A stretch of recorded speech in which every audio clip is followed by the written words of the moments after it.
Bonjour. Bien, maintenant nous allons nous attaquer à la tôle du dessus.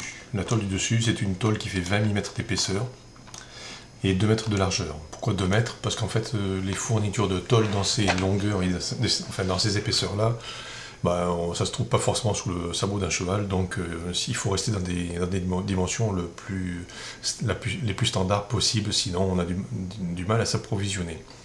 Donc on a défini avec le chef d'atelier qu'on resterait en tôle de 2 mètres, puis ça tombe bien, c'était à peu près dans les dimensions d'origine du plan de cette passerelle.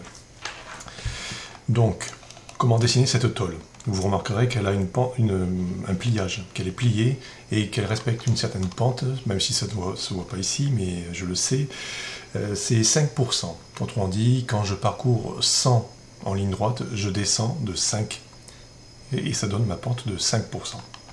C'est comme on le dit, quoi, en fait. Alors, voyons comment dessiner. Je retourne sur mon dessin, que l'on réalise ensemble. Je vais dessiner une polyligne, PO, espace. Je clique n'importe où, ça n'a pas d'importance. Je sais qu'elle fait 2 mètres, mais en 2 fois 1 mètre. Donc, 1000 par là, et 1000 à nouveau par là. Et je fais espace ou entrée pour quitter la commande. Vous voyez, j'ai bien une polyligne en 2 morceaux. Je vais la déplacer, DP, entrée, je l'ai déjà présélectionnée, donc pas besoin de la sélectionner à nouveau. Je vais l'accrocher ici. Pour l'instant, la position avec le platelage n'a pas grande importance. J'ai une pente de 50%, de 5% j'ai dit, seulement.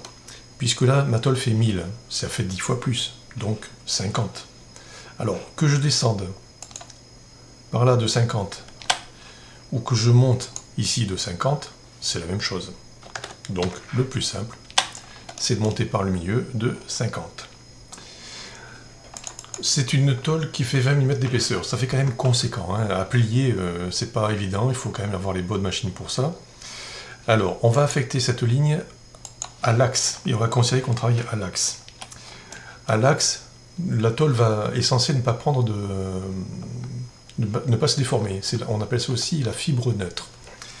Mais je sais très bien que la tôle va être pliée et qu'elle va se courber sur la partie haute et un peu se déformer en partie inférieure. Alors d'emblée, je vais donner une petite courbure, on appelle ça un congé, à la tôle.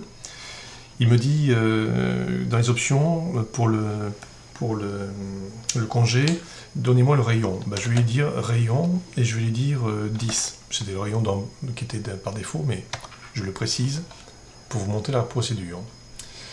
Et je clique les deux côtés. Voilà, alors c'est pas évident, hein, mais entre les deux, il a fait une petite courbure. C'est ridicule à voir en fait comme ça sur l'écran, mais vous allez voir que maintenant je vais décaler pour donner l'épaisseur de la tôle. Alors décaler c'est DC, spécifier à distance c'est 10 à nouveau, 10 par là et 10 par là. Et je fais bouton de droite ou quitter ou échappe ou espace pour quitter la commande. Ces deux lignes ce ne sont pas des lignes d'axe mais bien des lignes de construction, donc je les remets sur le calque 0 et là on s'aperçoit qu'il y a un peu plus d'arrondi. Bien, maintenant que j'ai fait ceci, je n'ai plus besoin de ça, puisque j'ai dit que je travaillais toujours par moitié. Donc, Agi, pour ajuster, je désigne la ligne ou l'objet qui va servir à couper, je fais espace pour dire j'en ai pas d'autres, et je désigne les objets par une fenêtre de sélection que je ne veux plus voir, et je fais échappe pour quitter la commande. On a dit qu'on faisait que des blocs, et qu'on les faisait en miroir, comme ça on ne travaille toujours que sur un. Donc je fabrique mon bloc, CTRL Maj C, je désigne le point d'insertion, donc je désigne les objets, bouton de droite, j'ai terminé. Ça, je peux le virer. Et maintenant, je colle mon bloc. CTRL Maj V. Le point d'insertion toujours. On en fait le miroir. Allez, on en fait le miroir. MI, espace, je sélectionne. Je donne le point de symétrie, par là. Voulez-vous effacer? Non. Et je valide tout simplement en faisant espace. Bien, alors, on travaille toujours que par moitié, vous voyez, j'ai oublié la petite ligne, c'est pas grave. On va l'éditer, ce bloc, on lui met une ligne, l'espace, clic, clic, c'est fait, échappe.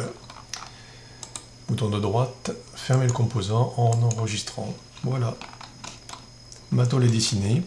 Elle a bien sa pente de 5%, elle a bien son petit congé.